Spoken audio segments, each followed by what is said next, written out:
신명기를 모르면 창세기, 출애굽기, 레위기, 민수기를 다 이해 못하는 거예요. 신명기를 모르면 구약 성경을 모른다. 그래도 지나친 말이 아닐 만큼 신명기는 중요합니다. 왜냐하면 창세기, 출애굽기, 레위기, 민수기까지 그 네 권의 책을 다 모아놓은 데가 어디냐면 신명기예요. 그래서 신명기를 구약 성경의 저수지라 이렇게 표현하기도 합니다. 그것은 오경을 말할 때 신명기가 저수지가 돼가지고 거기까지 다 흘러 들어와서 나머지 역사서와 선지서와 시가서가 그리고 신약까지도 신명기에서 다 흘러나가고 있어요. 모든 역사서에서 왜 말씀대로 살았는지 살았지 않았는지를 보여주는 것도 신명기를 가지고 얘기하고, 또 선지자를 통해서 책망하거나 또 심판을 경고하거나 회복에 대한 얘기를 하는 것도 신명기를 가지고 얘기를 해요. 시편의 많은 내용들이 하나님과 이스라엘이 언약을 맺은 그 언약 관계를 가지고 계속해서 언약의 말씀대로 살았는데 어려운 일을 당했다. 그럴 때 호소하는 것도 있고, 또 언약을 맺었는데 하나님께서 왜 우리를 안 지켜줍니까 하고 우리의 원수들을 멸해 주십시오 하다가 당신의 원수를 멸해 달라고 이렇게 자기들의 원수를 하나님의 원수로 말하는, 그것 또한 출애굽기나 신명기의 언약 갱신을 한 이 내용 가지고 얘기를 하고 있어요. 당연히 복음서에는 예수님께서도 신명기를 많이 인용했죠. 복음서의 저자들, 서신서의 저자까지도 신명기 얘기를 해요. 그래서 신명기가 저수지 개념을 하나 생각하면 신명기라는 이 책이 얼마나 중요한지를 생각할 수 있을 거예요. 일단 신명기 앞에 책은 신명기로 흘러와서 신명기에서 모여가지고 신명기는 언약을 갱신한 내용입니다. 그래서 많은 내용이 추가되고 확장되어 있어요. 그것이 다시 흘러가서 역사서는 신명기의 말씀대로 살았는지 살지 않았는지를 그냥 단순하게 보여줍니다. 선지서는 그 신명기대로 살지 않은 사람들을 책망하고 징계를 경고하고 또 회복에 대한 메시지를 신명기를 가지고 얘기해요. 우리가 흔히 예언이라고 말할 때 그 예언은 미리 예자를 써서 미래의 일들을 미리 말하는 게 예언일 수도 있고, 또 맡을 예자를 써서 맡은 말씀을 가지고 현재를 진단하고 미래를 말하는, 그것을 또한 예언이라고 해요. 그런데 성경은 전자인 그냥 미래를 단순히 예언하는 그런 내용이 아니고 이미 하나님께서 하신 말씀을 가지고 미래를 얘기하고 있는 맡은 것을 예언하는 거예요. 그게 선자들의 역할입니다. 그래서 우리는 너무 하나님의 말씀이 구약과 신약이 다 선명하게 기록이 되어 있는데 그런 성경을 제쳐놓고 무슨 우리가 예언을 들으려고 하고 그 예언을 전달하려고 하는 그런 생각 자체를 갖지 않는 것이 건강하고 올바른 신앙생활을 하는데 큰 유익이 됩니다. 그래서 신명기를 아는데 지난주에도 말씀드린 것처럼 모든 우리가 큰 나무를 하나 생각해 보면 그 나무를 우리가 필요한 만큼 우리의 목적대로 나무를 사용하기 위해서는 일단 큰 나무도 밑둥을 딱 잘라가지고 큰 토막을 먼저 내놓고 한 몇 토막 내놓고 그걸 또 필요한 만큼 다듬어서 그렇게 쓰는 것이 나무를 우리의 목적대로 사용하는데 중요한 과정이 될 거예요. 성경도 마찬가지. 성경도 신명기라는 책 1장부터 34장까지가 있으면 그 34장을 크게 일단 나눠보는 거예요. 어떻게 나눠보느냐면 지금 현재 모압 평지에 서서 모세가 지금 설교를 하잖아요.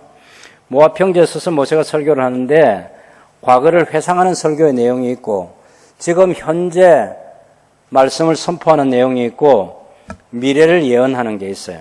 그래서 어디서 어디까지는 과거 역사를 회고하고 있구나. 또 어디서 어디까지는 현재 지금 필요한 말씀들을 주시고 있구나. 그리고 또 어디서부터는 미래에 일어날 일들을 얘기하구나. 그것이 가까운 미래일 수도 있고 먼 미래일 수도 있는 거죠. 이런 것들을 가지고 잘 살펴서 얘기하면 좋겠습니다.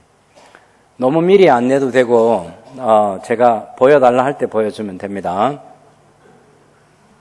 왜냐하면 이게 영상물인데 먹통이 돼버려요. 먹통이. 저걸 내놓으면. 저것보다 제 얼굴이 더 중요한 거 아시겠죠? 네, 이게 훨씬 가치가 있는데 저는 완전히 깜깜하게 사라져 있고 저런 화면만 떠 있는 그런 영상물은 죽은 영상물이에요. 저것도 보여주고 제 얼굴도 보여주고 방송실에서 지혜롭게 하시길 바랍니다. 예. 잘할 거예요.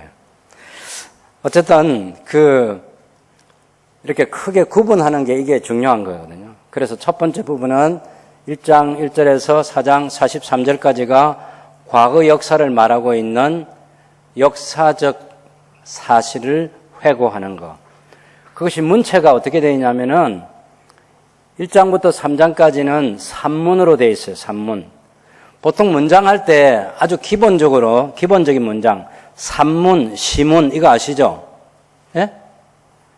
시 있잖아요. 시. 우리나라 한시도 있고 그냥 현대시도 있고 이 히브리어로 되어 있는 시문을 시어로 되어 있는 운문체라 그래요. 운문체. 운율이 있는 문체. 산문은 그냥 평이하게 이렇게 그냥 서술해 놓은 거예요. 서술체. 이걸 산문이라고 말해요. 역사적인 회고를 말할 때 그냥 산문으로 쭉 역사를 기술합니다. 그것이 1장부터 3장까지. 4장은 특별히 과거 역사를 가지고 얘기하는데 설교 형식으로 얘기해요. 설교 형식. 그래서 문체가 설교체라고 그렇게 말하는 거예요. 설교체. 그런가 하면 지금 이제 또 29장 2절부터 34장까지는 미래를 얘기하는데 그것 또한 미래를 얘기할 때 운문으로 시어 형식으로 얘기하는 미래도 있고 그 다음에 또 다른 미래는 먼 미래는 설교조로 미래를 예견하고 있어요. 설교조로. 이런 것들을 이제 좀 맛을 느낄 수 있어야 글을 잘 읽는 거예요. 글을 읽을 때 시는 시대로 읽어야 돼요. 산문은 산문대로 읽어야 되고 그래야 그 맛을 느낄 수 있는데 우리 성경은 이게 시인지 산문인지 구분 안 하고 쭉 그냥 평이하게 써놔서 좀 아쉬움이 있는데 이거 다음에 2025년도에 새 성경 나온다는데 그때 나올 때는 운문과 산문 이런 것들이 선명하게 구분되어 있고 제대로 우리말 어법에 맞게 고쳐져 있으면 좋겠습니다. 어쨌든 그렇게 외곽에 벌써 과거, 미래 중간에 들어있는 것은 4장 44절부터 29장 1절까지가 현재 모압 평지에서 모세가 십계명과 세부적인 법들을 십계명은 더 확장할 것이 없지만 세부적인 법들은 대상이 달라졌어요. 출애굽 1세대에서 2세대라고 하는 사람들, 광야 세대, 만나를 먹고 자란 20세 이하의 사람들이 새로 성장하고 결혼해서 출산을 하고 그래서 새로운 사람들이 60만 처음에 3,350명에서 한 1,700, 1,800명 정도 그렇게 준 숫자로 번성했던 그 광야 세대, 만나 세대이기 때문에 새로운 대상이 생겼죠. 그리고 광야 40년을 경험하면서 이스라엘이 못된 부분들이 많이 드러났어요.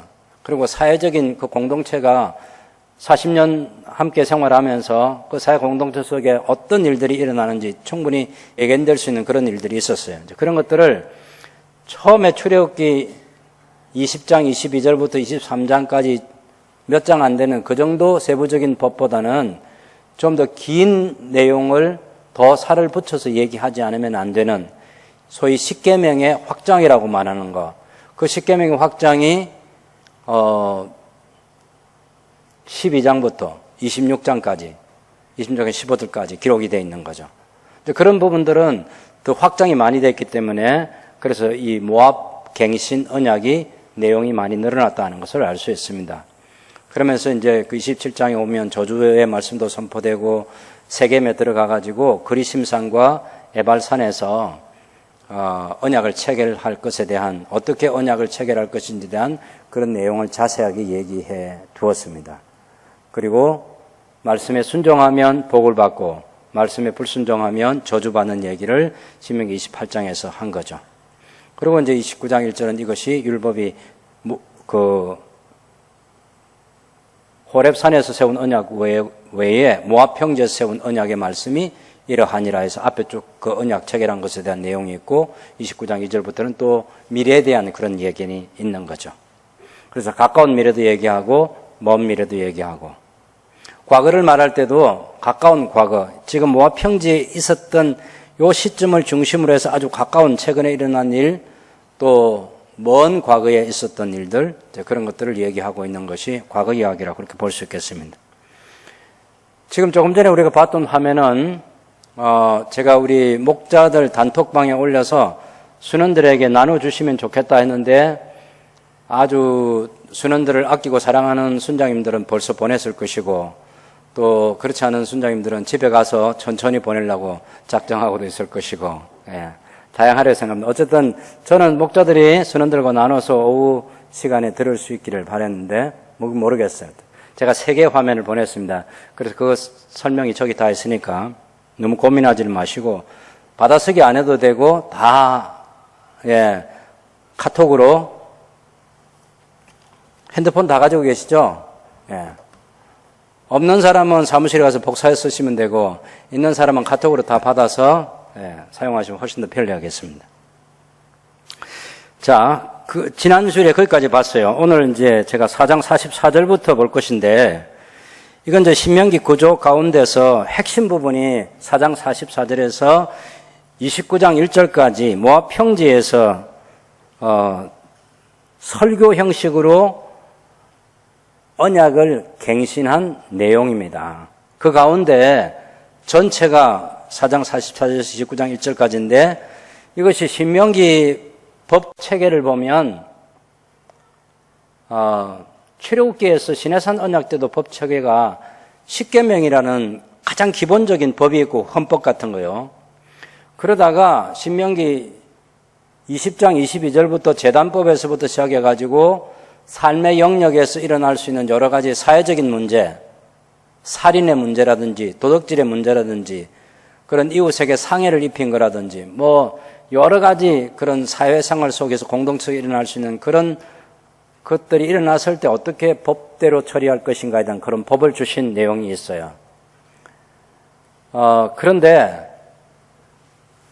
그래서 시내산 언약 때도 법 체계가 2개입니다. 2개. 십계명과 세부적인 법, 이렇게 2개가 있어요. 그런데 신명기는 법 체계가 3개가 있어요. 3개가. 하나는 좀 특별하게 보이는 거예요. 법 체계는 헌법과 같은 십계명과 세부적인 법 이 2개만 있어야 되는데, 신명기 5장 아까 21절까지가 그 십계명 얘기잖아요. 그걸 해놓고 여러분 신명기 5장 22절부터 보면은 백성들이 이제 중재자 모세를 요청할 때 모세에게 중재자가 되어달라는 그 요청을 하는데, 하나님께서는 그것이 정당하다고 옳다고 이렇게 얘기를 해줍니다. 왜 모세를 보고 중재자라고 요청을 하느냐면, 하나님 말씀을 직접 들으니까 죽을 것 같은 거죠. 십계명 말씀을 한 말씀 한 말씀 이렇게 돌려주는데 감당할 수 없을 만큼 하나님의 위엄과 영광 가운데 선포되는 그 말씀을 너무 두렵고 떨려서 이 긴장이 계속 고조되면 큰일 날 것 같은 그런 두려움이 있잖아요. 그리고 하나님의 음성을 계속 들어야 되겠는데 두려움, 도망가려는 두려움이 아니라 하나님의 음성을 계속 들어야죠. 듣고 순종하면 보배로운 백성 된다고 했으니까 계속 들으려고 하는데 이게 너무 긴장이 된단 말이에요. 두렵고. 그래서 모세 보고 중재자 요청을 했어요. 그것에 대해서 출애굽기는 설명하고 있지 않지만 신명기는 하나님께서 덧붙여서 여러분 5장 28절 말씀부터 보면 하나님께서 이렇게 얘기합니다. 여호와께서 너희가 내게 말할 때에, 중재자 요청을 말할 때에 너희가 말하는 소리를 들으신지라. 여호와께서 내게 이르시되 이 백성이 내게 말하는 그 말소리를 내가 들은 적 그 말이 다 옳도다 하고, 다만 그들이 항상 이 같은 마음을 품어 나를 경외하며 내 모든 명령을 지켜서 그들과 그 자손이 영원히 복받기를 원하노라, 이렇게 말씀하고 있어요. 그럼 지혜가 뭡니까? 지혜가 여호와를 경외하는 것이 지혜와 지식의 근본이다, 이렇게 얘기하죠. 그죠? 잠언은 그렇게 말하지 않습니까? 그 여호와를 경외한다고 말할 때 그 여호와를 경외하는 것이 뭐냐? 바로 이 시내산 언약을 체결할 때 백성들이 가졌던 그 마음, 그것을 경외하는 마음이라 이렇게 얘기합니다. 두려움과 떨림으로 하나님께 가까이 가고자 하는 거죠. 하나님을 사랑합니다. 그리고 두려움과 떨림으로 하나님의 음성을 들으려고 해요. 이것을 경외한다, 이렇게 말하는 거예요. 그 마음을 가지고 있는 게 옳다는 겁니다. 그 마음을 항상 지니라 그랬어요. 그래서 그 여호와를 경외하는, 그런 경외하는 것이 지혜와 지식의 근본이 된다고. 결국 하나님의 말씀이 우리의 지혜입니다. 네, 하나님 말씀이 우리의 지혜예요. 성경에 세상의 법들이 있어요. 법. 인류 역사에 사람 공동체가 살면서 가지고 있던 법들 있지 않습니까? 우리나라 대한민국에도 헌법이 있고 율법전서가 있잖아요. 그 법이 어떻게 생겼는지 저하고 여러분은 구경을 잘 안 했죠. 그죠? 네, 저는 헌법은 옛날 그 헌법을 한문으로 다 그렇게 써놓은 것을 우리말로 다 표현했던 이호덕 선생님의 그 헌법, 그걸 읽어본 적은 있는데, 한국 사람은 이 한글로 써도 될 걸 꼭 한문으로 써놓고 말이죠. 그것도 국회에서 그 헌법 만드는 사람들이 그렇게 해놓은 거 보면 너무 안타깝더라고. 저희가 학교 다닐 때 하도래 선교사님이 계셨는데, 그 답안지 우리가 쓴 거 있잖아요. 그런 거 어떨 때는 확 던져버려. 왜 던져버리냐면은 인생은 한글로 써도 다 안다는데 꼭 어떤 애들은 그 인생을 또 이렇게 해가지고 한문으로 해서 그걸 표시하는, 그 성경에서 짜증 확 내는 거예요. 철학 하면 이 철학도 모르고 저 철학도 모르고 사실 그 필로소피라는 거 그냥 철학이라 해놓으면 다 그냥 알 수 있는데, 그걸 또 한자로 쓴 그 유식한 애들이 있어가지고 그 선교사님을 아주 짜증나게 만드는 거야. 그래서 신문 그 답안지를 확 던져버리고 하는 그런 적이 있는데, 우리나라 국회의원들이 말이죠, 그 헌법을 만들면서 그걸 한글로 표기를 안 하고 한자로 막 써놨어요. 얼마나 짜증납니까? 그래도 우리말 사랑하는 이호덕 선생님이 그걸 다 한글로 고쳐가지고 얼마나 아름답게 되어 있는지 몰라요. 네, 그건 읽어봤어요. 네, 그게 이제 본론이 아니고, 세상에 존재하는 어느 나라의 법 가운데 헌법과 율법, 법률이라고 하는 것, 소위 말해서 성경에 있는 이 법을 능가하는 법이 없고 성경에 있는 이 법보다 뛰어난 법이 없습니다. 그래서 한 번은 우리가 주일 오후 시간에 작정해가지고 성경에서 말하는 이 법률, 우리나라 뭐 형법 찾는 그런 거 있잖아요. 그런 것처럼 형법, 사항법 찾는 그런 것들로 분류를 해가지고 한번 성경에 도대체 어떤 법들이 있어서 이 세상에 존재하는 모든 법의 근원이 성경이다. 말은 들어본 적 있죠? 세상에 존재하는 모든 법의 근원이 성경이다. 그런데 실제 우리 눈으로 정리해서 확인해 보지는 잘 않았을 텐데, 그거 우리가 오후 시간에 한번 나눠보면 좋겠습니다. 그래서 이제는 이걸 보고, 세상에 있는 이런 법들 다 성경에서 왔구나. 그래서 성경을 우리가 존중하고 구원의 도리로서의 구원 얻는 길을 안내해주는 성경의 그 위대성도 있지만, 세상에 사람 공동체가 살아가는데 그런 법에 대해서 이렇게 수준 높은 법을 하나님께서 과거 이스라엘 언약 공동체에 주셨구나. 그래서 이 법을 통해서 아주 뛰어난 우수한 그런 나라 백성이 되게 하시려는 그런 하나님의 계획이 있었구나. 그리고 자신감을 가지고, 성경 최고야, 최고. 이걸 우리가 하나님을 알지 못하는 우리 친구들에게, 우리 이웃들에게도 성경 가지고 법 이야기를 할 수 있는 그런 준비가 되면 좋겠습니다. 어쨌든 신명기에서 십계명을 주신 이 법의 한 체계가 있고, 그 다음에 26장부터 세부적으로 법을 확대해서 준 그 법 체계가 있죠. 그 중간에 들어있는 법이 뭐냐면 이 6장 1절부터 11장까지 이야기입니다. 한번 볼까요, 여러분? 6장 1절에 이는 하면 이것은 앞에서 명령과 규례와 법도 얘기하면서 이 명령과 규례와 법도를 행하라고 얘기했어요. 5장 여러분 33절 여러분 너희 하나님 여호와께서 너희에게 명령하신 모든 도를 행하라. 그리하면 너희가 살 것이요 복이 너희에게 있을 것이며 너희가 차지한 땅에서 너희의 날이 길리라. 그래서 앞에서 말한 명령과 규례와 법도 그것을 지금 이제 얘기하려고 합니다. 그래서 6장 1절에 보면 이는 곧 너희의 이것은 너희의 하나님 여호와께서 너희 가르치라고 명하신 명령과 규례와 법도라.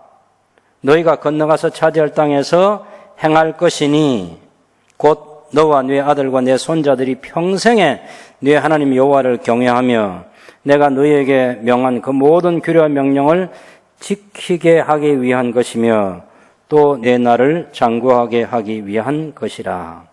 이스라엘아 듣고 삼가 그것을 행하라. 그리하면 네가 복을 받고 네 조상들의 하나님 여호와께서 네게 허락하심 같이 젖과 꿀이 흐르는 땅에서 네가 크고 번성하리라. 근데 여러분 이거요, 그 6장 1절에서 여호와께서 너희에게 가르치라 명하신 명령과 규례와 법도라. 너희가 건너가서 차지할 땅에서 행할 것이니 해놓고 명령과 규례와 법도가 목이 빠지도록, 눈알이 아프도록, 눈알이 아프도록 찾아도 명령과 규례와 법도가 안 나옵니다. 목이 빠지도록 기다려도 명령과 규례와 법도가 안 나옵니다. 어디 가서 나오느냐? 12장에 가서 나옵니다. 이게 신명기의 특별법이에요. 특이한 법. 아니 하나님께서 명령과 규례와 법도로 해서 금방 명령, 규례, 법도 하나, 둘, 셋, 넷 이렇게 주면 좋잖아요. 근데 그렇게 돼 있지 않고 6장에서 11장까지 다 뭘 말하고 있냐면요. 특히 10장 10절까지 보면 제1계명을 가지고 가나안 땅에 들어가서 우상을 숭배하지 말고 하나님을 잘 섬겨라. 이 얘기하고 있어요. 왜 이 얘기를 하는지 아시겠어요? 이 긴 내용을 모세는 항상 그 핵심적인 설교를 하기 전에 먼저 설교를 들을 수 있도록 준비하는 얘기. 지난 우리가 1장에서 3장까지 우리가 생각해 봤죠. 4장의 설교체에 계명과 규례와 법도를 잘 지킬 수 있는 사람 되도록 하기 위해서 거기서 5장에 나오는 10계명을 주기 전에 설득하는 설교가 한번 있었어요.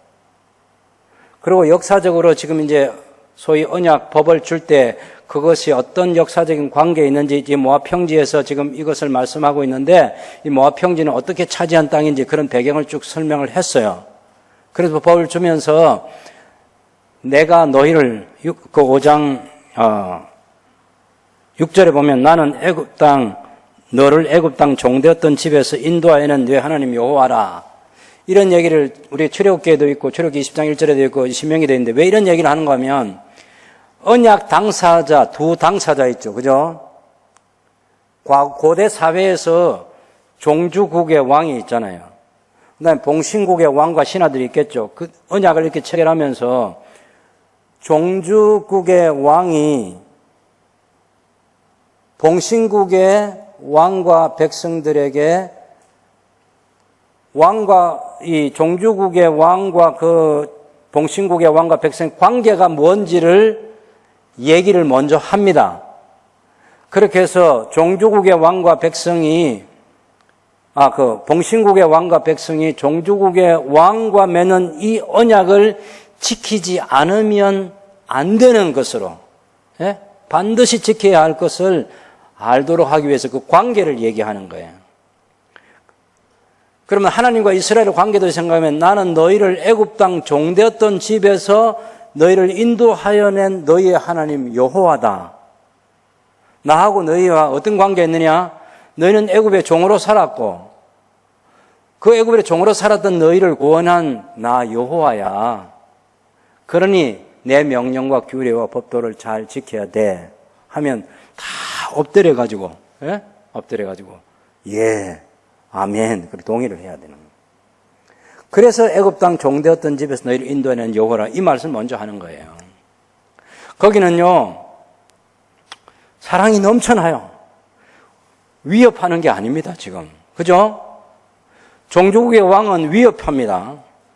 그런데 하나님과 이스라엘의 관계 속에서 종주이신 여호와는 위협하지 않고 너희의 그 비참한 그 현실에서 내가 너희를 건져서 구원한 너희의 하나님 여호와니라.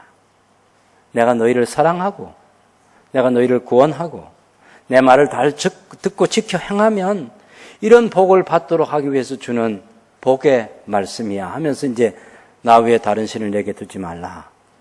우상을 만들어 섬기지 말라. 하나님의 이름 높이 경외하는 삶을 살아야 된다.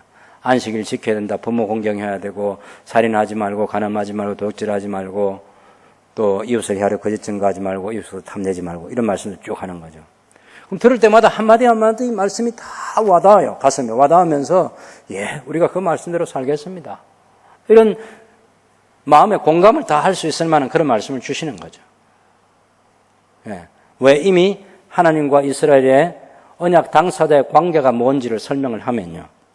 자, 그렇게 해서 5장에서 얘기를 하고 세부적인 법을 더 주기 전에 명령과 규례와 법도라고 6장 1절에서 그렇게 얘기하면서 11장까지는 인내심을 가지고 가나안 땅에 들어가서 일계명을 가지고 설득을 하는 거예요. 예? 하나님 외에 다른 신을 두지 말고 가나안 땅에 가서 그 모든 신들을 쫓아내고 우상을 파괴하고 그 우상 섬기는 걸 따르지 말고 그 우상을 완전히 진멸하겠다. 진멸해야 된다. 그리고 너희가 만약 우상을 숭배하게 되면 너희도 진멸을 당할 거다. 하나님께서 이런 무서운 말씀까지 해가면서 백성들이 하나님을 잘 섬길 수 있도록 설득하고 있는 게 그게 신명기 6장에서 11장까지 얘기해요. 이걸 신명기의 특별법이라고 말한다 하는 것입니다. 이거 놓치면 안 돼요. 여러분 그래서 6장 1절 한번 보세요. 설명 좀 할게요.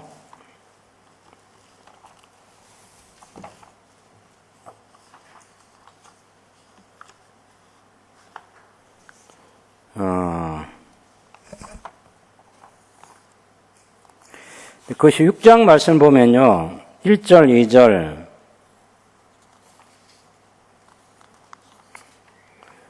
그 말씀 가운데 중요한 말씀이 있습니다.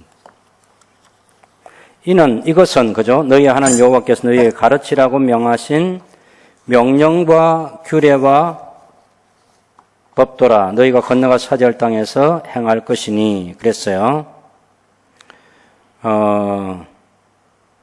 너희 하나님 여호와께서 너희가 거기로 건너가서 너희가 소유할 그 땅에서 행하도록 너희에게 가르치라고 명령하신 명령, 규례, 법도이다. 그랬죠? 예, 목적이 뭐냐면 가르치라고 하는 가르치라고. 그게 목적이에요. 여호와께서 너희들에게 명령하신 계명인 규례와 법도다. 명령과 규례와 법도다. 목적이 뭐냐? 너희에게 가르치려고 주셨다는 거예요. 가르침의 목적은 너희가 건너가서 차지할 땅에서 행하도록, 실천하도록. 율법을 주신 목적은 가르치라는 것이고 가르치는 목적은 행하도록 하기 위해서 주셨다. 그 얘기를 1절에서 합니다.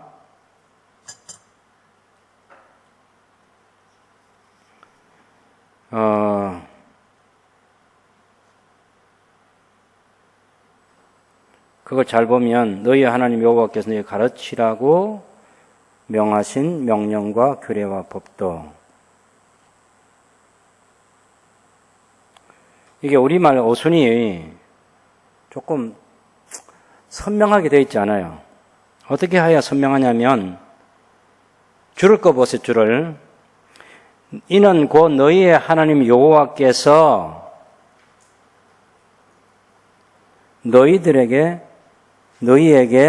가르치라고 하지 말고 명령하신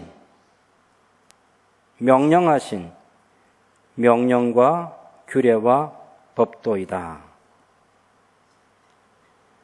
그 다음에 그게 제일 중요한 절이에요. 그 다음에 이제 두 번째는 너희에게 가르치라고. 세 번째는 너희가 건너가서 차지할 땅에서 행하도록 하는 거예요. 그래서 주절이 뭔지 제일 첫 번째 이것은 명령과 규례와 법도이다. 두 번째 가르치도록. 세 번째 행하도록. 그죠? 명령, 규례, 법도의 목적은 가르치라는 것이고 가르치라는 목적은 행하라는 거예요. 옆 사람 노트 성경책을 확인합니다. 1, 2, 3번 잘 되어 있는지 안 되는지 확인해 보세요. 네, 1, 2, 3번 어떻게 줄 거 같아서 어떻게 표시를 해놨는지 한번.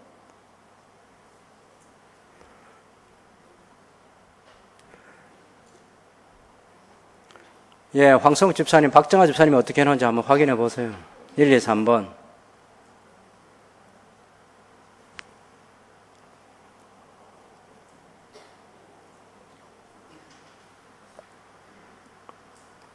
그 다음 2절 같이 읽어봅시다.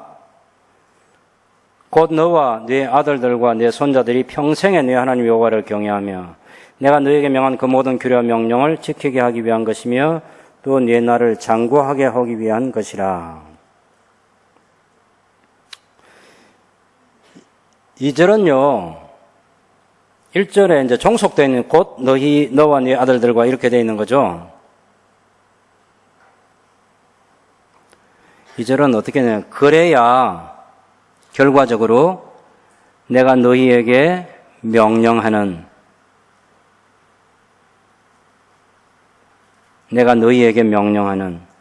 그 모든 규례와 명령을,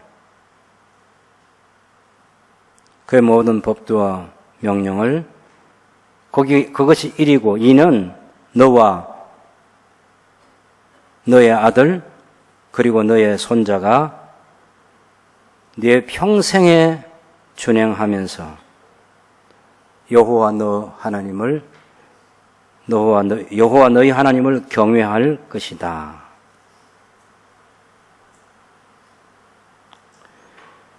(1절) 말씀처럼 건너가서 살 땅에서 행하게 되면 그래야 네 하나님 여호와를 내가 너희에게 명령하는 그의 모든 법도와 계명을 너희의 아들 그리고 너희의 손자 내 평생에 준행하면서 너희의 하나님 여호와를 경외할 것이고, 그 다음에 마지막은 네 나를 장구하게 하기 위한 것이라. 아니고 네가 오래 살 것이다. 장구하게 살 것이다. 우리는 목적이 두 개가 되어 있어요. 그 모든 규례와 명령을 지키게 하기 위한 것이고, 그게 첫째 목적이고, 두 번째 목적은 내 나를 장구하게 하기 위한 것이다. 이게 목적으로 되어 있는데 성경 원문은 목적어가 아니라는 것을 제가 말씀드리는 거예요. 그렇게 행하게 되면 오래 산다. 그 얘기예요. 오래 사는 것은 목적이 아니에요. 목적이 아니에요. 결과이지.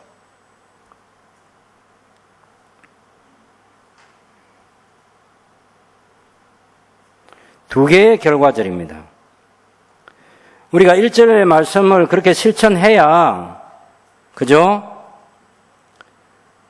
결과적으로 내가 너에게 명령하는 모든 법도와 계명을 너와 네 아들과 너의 손자가 내 평생에 준수하면서 너희 하나님 여호와를 경외할 것이고, 그게 첫 번째 경외하는 그것이 첫 번째 목적이고, 두 번째 목적은 그래야 결과적으로 오래 살 것이다 라는 것입니다. 우리 성경은 지금 다 목적절로 되어 있잖아요. 1절에 이미 그렇게 명령과 규례 법도를 행하라고 그랬어요. 그렇게 행하도록 주신 거란 말이에요. 그걸 행하게 되면 결과는 너와 내 아들과 내 손자들이 하나님 법도를 지키면서 하나님을 경외하게 되고 그 다음에 오래 살게 된다는 거예요.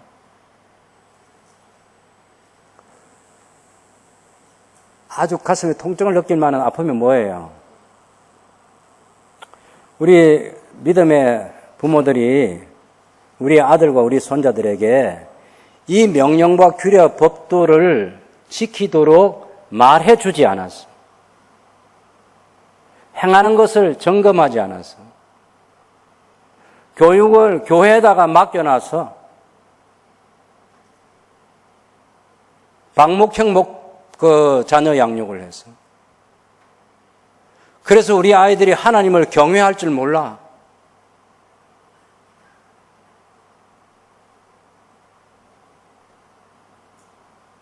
우리의 자녀들이 하나님을 경외할 줄 모른다고.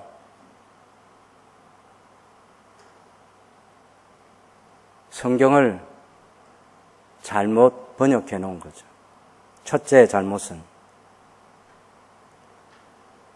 두 번째는 성경을 바르게 가르치지 않았고, 세 번째는 바르게 배우지 않았고,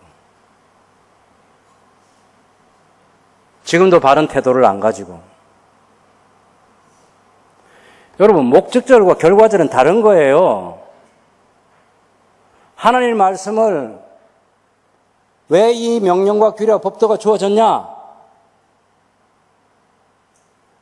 가르치라고 주신 목적이 있고 행하도록 주신 목적이 있어요. 그러면 2절은 그렇게 가르치고 행하면 너와 네 아들들과 네 손자들이 여호와를 경외하게 될 것이고 결과적으로. 그리고 결과적으로 오래 살게 될 것이다. 그 말이에요.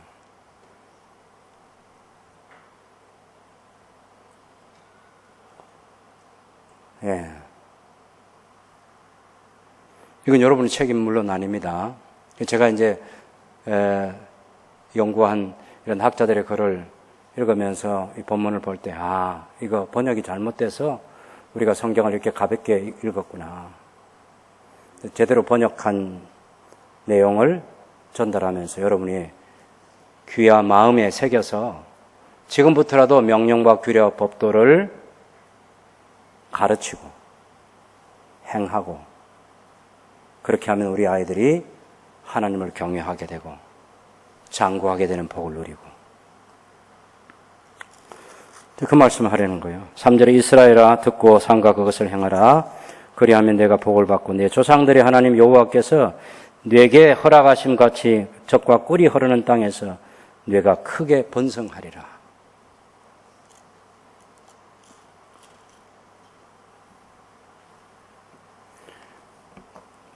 여러분 생각보다는요.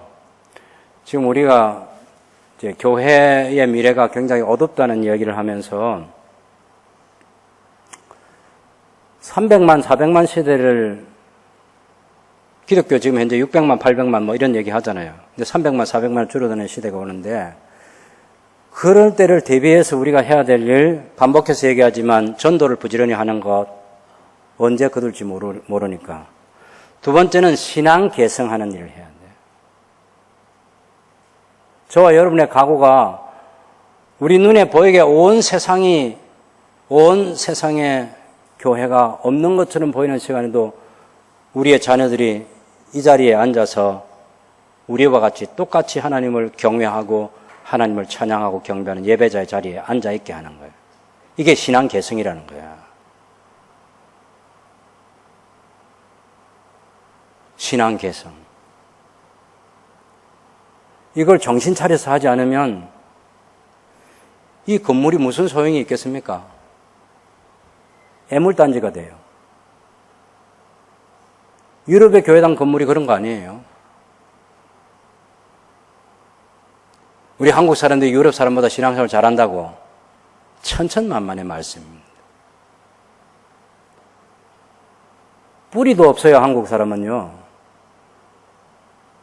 신학 자립한 지가 몇 년 안 됐습니다. 제가 데니스 레일이라는 분, 윌리엄 블랙이라는 분이 한국에 와서 강해 설교를 가르치고 그렇게 할 때 한국 교회가 영국 교회보다 숫자적으로 많다고 우쭐하고 그때 경고했어요. 우쭐하지 말라고. 영국이 당신들 교회보다 훨씬 부흥한 영국 전체가 아니 유럽을 복음화했던 그런 역사가 있잖아요.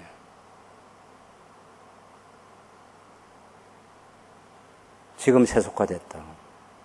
한국 역사는 짧은 교회가 세워진 기간 동안에 급락할 수 있는 것을 경고했어요. 지금 그래서 급락하고 있는 거예요.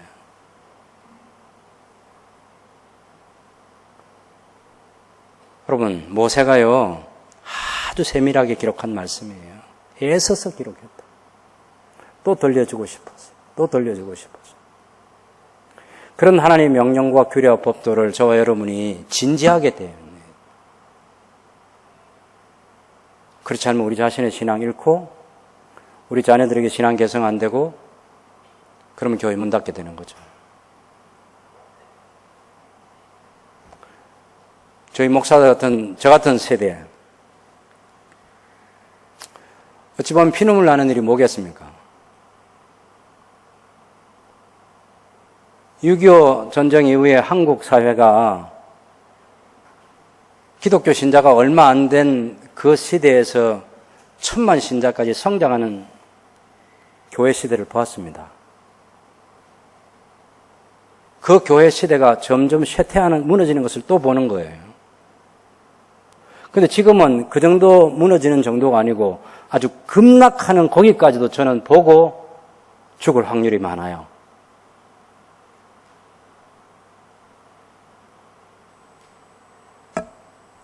어떻게 하시려고?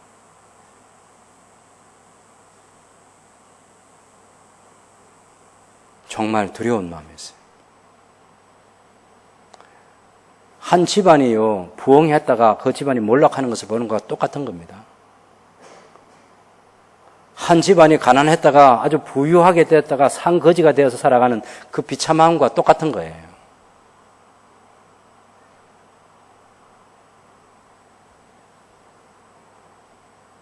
계명, 명령과 규례와 법도, 최소한 신앙의 3대를 책임지고자 하는 거룩한 열망을 가져야죠. 여러분 7장에 가보면요, 특별히 7장 1절과 2절, 3절, 4절까지 한번 5절까지 읽어봅시다. 네 하나님 여호와께서 너를 인도하사 네가 가서 차지할 땅으로 들이시고 네 앞에서 여러 민족, 헷 족속과 기르가스 족속과 아모리 족속과 가나안 족속과 브리스 족속과 히비 족속과 여부스 족속 곧 너희보다 많고 힘이 센 7 족속을 쫓아내실 때에 네 하나님 여호와께서 그들을 네게 넘겨 네가 치게 하시리니 그때에 너는 그들을 진멸할 것이며 그들과 어떤 언약도 하지 말 것이요 그들을 불쌍히 여기지도 말 것이며 또 그들과 혼인하지도 말지니 네 딸을 그들의 아들에게 주지 말 것이요 그들의 딸도 네 며느리로 삼지 말 것은 그가 네 아들들을 유혹하여 그가 여호와를 떠나고 다른 신들을 섬기게 하므로 여호와께서 너희에게 진노하사 너희가 갑자기 너희를 멸하실 것임이니라. 오직 너희가 그들에게 행할 것은 이러하니 그들의 제단을 헐며 주상을 깨트리며 아세라 목상을 찍으며 조각한 우상들을 불사를 것이라. 여기 그 2절에도 단어가 하나 나오고요. 진멸할 것이라는 단어 하나 있죠. 진멸할 것이다. 그 다음에 4절에도 보면 다른 신을 섬기게 하므로 여호와께서 너희에게 진노 갑자기 너희를 멸하실 것이다. 그리고 7장에 유독 진멸한다, 멸한다 이런 단어가 많아요. 우선 2절에 진멸할 것이다 하고 4절에 보면 멸하실 것이다 그랬죠. 그 다음에 쭉 4절 내려가서 10절에 보면 또 멸하시나니 그를 미워하는 자에게는 당장에 보응하여 멸하시나니 그리고 16절에 보면 네 하나님 여호와께서 내게 넘겨주신 모든 민족을 내 눈이 긍휼히 여기지 말고 진멸하며 그 다음에 20절에 다 같이 읽어볼까요? 네 하나님 여호와께서 또 왕벌을 그들 중에 보내어 그들의 남은 자와 너를 피하여 숨은 자를 멸하시리니 멸하신다는 거. 그 다음에 23절에도 있죠. 그죠? 22절에도 네 하나님 여호와께서 이 민족들을 네 앞에서 조금씩 쫓아내시니 너는 그들을 급히 멸하지 말라. 23절 마지막에 크게 혼란하게 마침내 진멸하시고 24절에 네가 마침내 그들을 진멸하리라. 26절에 너는 가정한 것을 네 집에 들이지 말라. 너도 그것과 같이 진멸당할까 하노라. 멸하다, 진멸하다 이런 단어가 많아요. 히브리어를 보면 다 다릅니다. 이것도 제가 어젯밤에 우리 목자들 방에 다 올려놓았습니다. 그러나 간단하게 내가 짚어줄게요. 7장 2절에 보면 너는 그들을 진멸할 것이다 그랬죠. 가나안 땅에 들어가서 가나안 7족속들이 섬기는 그 7족속들이 섬기는 우상 숭배를 보고 그 가나안 7족속을 진멸하라 그랬어요. 이때 사용된 단어는 헤렘이라는 것입니다. 헤렘이라는 단어는 두 가지 의미가 있는데 하나는 여호와께 온전히 바쳐진 거. 그건 하나님 거예요. 그건 손대면 안 된다. 여호수아 6장에 보면 여리고 성을 무너뜨리고 그것을 정복하는 과정에서 하나님께서 이 헤렘을 얘기했어요. 여호와의 전쟁이고 여호와께 속한 거고 아주 그 당하는 사람의 입장에서 보면 너무 이렇게까지 잔인할 수 있나 하는 거죠. 왜냐하면 가나안 7족속들에 대한 얘기도 여기서 얘기할 때 그 아이들까지 진멸하라 이렇게 얘기했어요.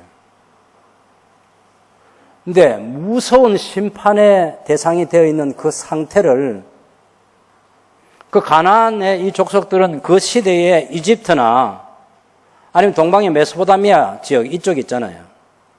세계 어느 지역보다 가장 우상 숭배가 심하고 그냥 우상을 섬겨도 상식전에서 섬기는 그런 우상 숭배하고 다른 거예요. 너무 잔인하고 너무 추한 겁니다. 사람으로서는 할 수 없는 그런 우상 숭배 행위를 한다. 그 신들을 섬기면서 자기들의 아이들을 몰로에 제사한다고 불태워 죽이고 하니까 이건 다 하나님의 심판의 대상이야. 그래서 그들을 향해서 긍휼히 여기지 말라고 얘기하는 거예요. 마치 노아 시대에 그때 홍수로 세상을 심판할 때 그 죄악이 땅에서 하늘에 사무치기까지 온 세상에 악이 가득한 그 세상을 심판하시는 하나님 보고 잔인하다고 말하면 안 되는 것처럼 가나안 7족속들을 진멸하라고 그렇게 말할 때 잔인하다 그렇게 표현할 수 없는 상태를 말하는 거예요. 우리도 다 그 사실을 목격하면 야, 저건 진짜 살려두면 안 된다. 그렇게 생각할 만한 그런 상황이라는 겁니다. 그래서 이 하람이라는 헤렘 명사고 하람 동사인데요. 돌이킬 수 없는 그런 헌신을 말할 때 헤렘이라 그렇게 말합니다. 두 번째는 아주 공적으로 진멸하라고 경고하는 그런 상태, 공적인 선언에 대해서 말하는 거예요.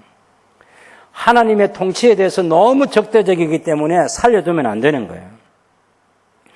여호수아서 6장 17절에 보면 이 성과 그 가운데 있는 모든 것은 여호와께 온전히 바치되 하는 이것이 헤렘입니다. 여호와께 온전히 바쳐진 거예요. 그래서 기생을 아홉과 그 집에 동거하는 자는 모두 살려주라. 이는 우리가 보낸 자들을 그가 숨겨주었습니다. 그래서 어떤 것도 이 하나님께 바쳐진 것은 온전히 바쳐진 것이기 때문에 그건 살려두면 안 되고 그건 다 죽여야 되는 거예요. 그리고 기생을 아합과 그 가족들을 살려주라 그렇게 얘기하는 겁니다. 근데 이걸 오늘날 그러면 그런 여호와의 전쟁 같은 그런 헤렘과 같은 한 족속이 다른 족속, 한 민족이 다른 민족을 진멸하는 그런 하나님 전쟁, 오늘날은 이거 적용하면 안 됩니다. 오늘날은 이건 그런 적용을 쉽게 하는 거 아니에요. 하나님의 나라를 가나안 땅에 세우려고 할 때 그 가나안 일곱 족속에 대한 그런 하나님의 진노의 표현이에요. 4절에 보면 그가 내 아들을 유혹하여 그가 여호와를 떠나고 다른 신들을 섬기게 함으로 여호와께서 너희에게 진노하사 갑자기 너희를 멸하실 것이다 라고 이렇게 말할 때 그 멸한다는 말은 샤마드라는 말이에요. 샤마드. 이게 여기서는 이제 사역형으로서 아주 강조되어 있습니다. 재빨리는 갑자기라는 것은 우리가 갑자기 소나기가 왔다, 갑자기 천둥벼락이 이런 얘기 하잖아요. 그런 갑자기가 아니고 천천히 지금 이 가나안 일곱 족속들을 다 처리할 거예요. 왜냐하면 들어가자마자 일곱 족속을 멸해버리면 그 사회가 공동화되어 가지고 이스라엘이 거기서 살아남기가 어려워요. 그렇기 때문에 짐승들이 날뛰고 할 수 있기 때문에 그래서 재빨리 빠르게 멸하지는 말라. 그런 의미가 담겨 있죠. 그래서 그가 너를 재빨리 멸하실 것이다.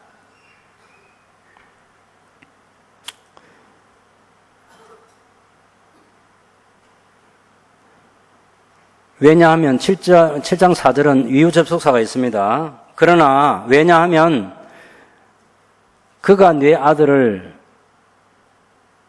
유혹하여서 여호와를 떠나고 다른 신들을 섬기게 할 것이기 때문이다.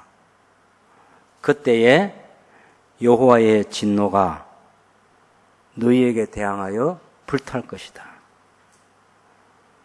그래서 여호와께서 너를 빠르게 멸하실 것이다. 그러니까 가나안 족속들만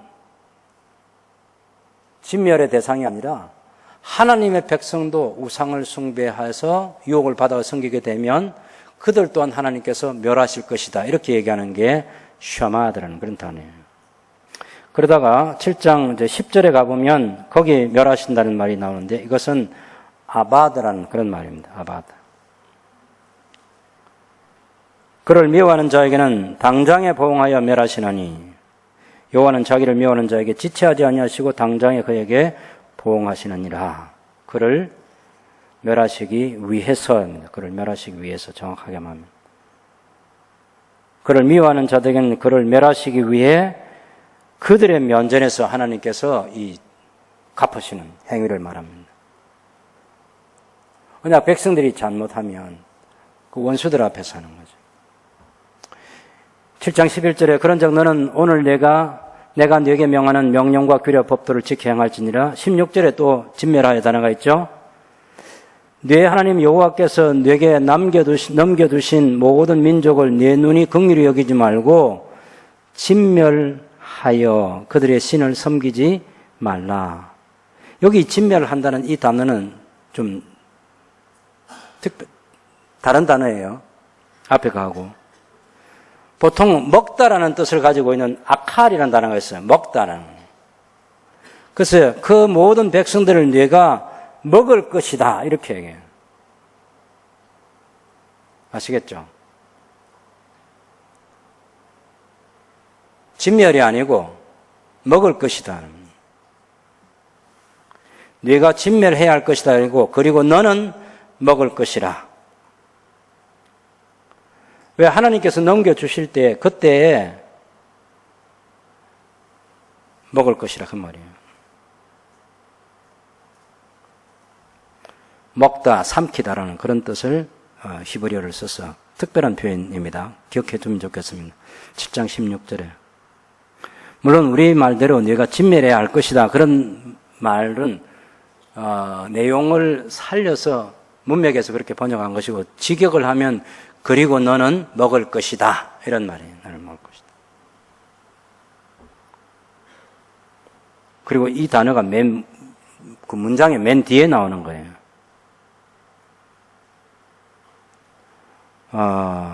아니, 제가 잘못 말했어요. 문장의 맨 처음에 나오는 단어입니다. 왜 아칼라타 해가지고 맨 처음에 나오는 겁니다. 그리고 너는 먹을 것이다 해가지고 쭉 뒤에 얘기하는 부분입니다.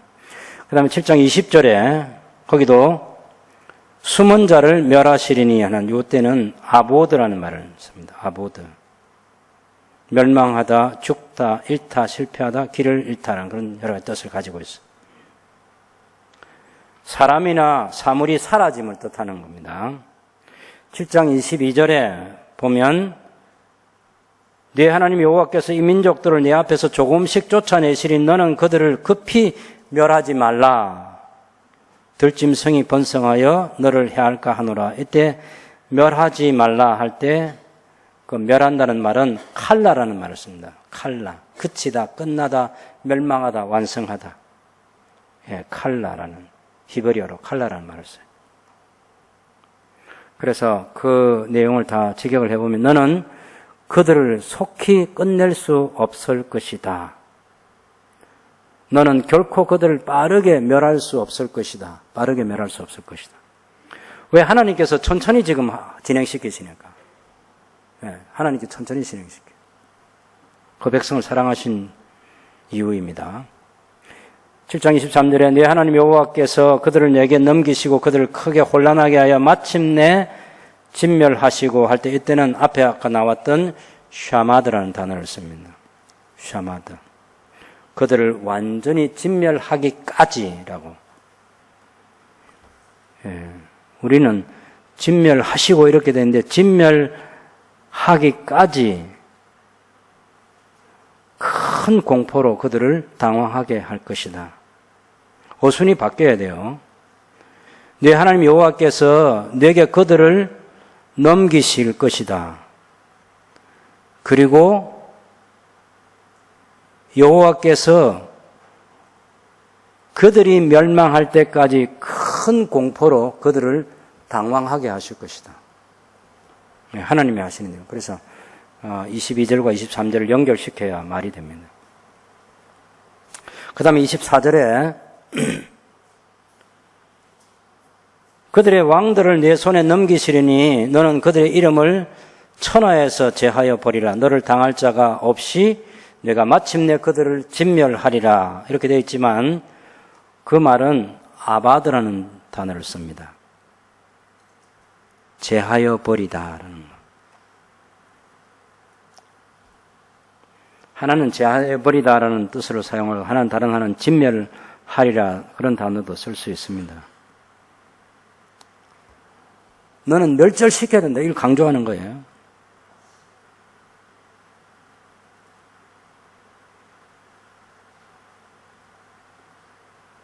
그래서 이스라엘이 이 가나안 사람들을 진멸하기까지 누구도 이스라엘을 대항할 자가 없게 될 것에 대해서 얘기하고 있는 거죠.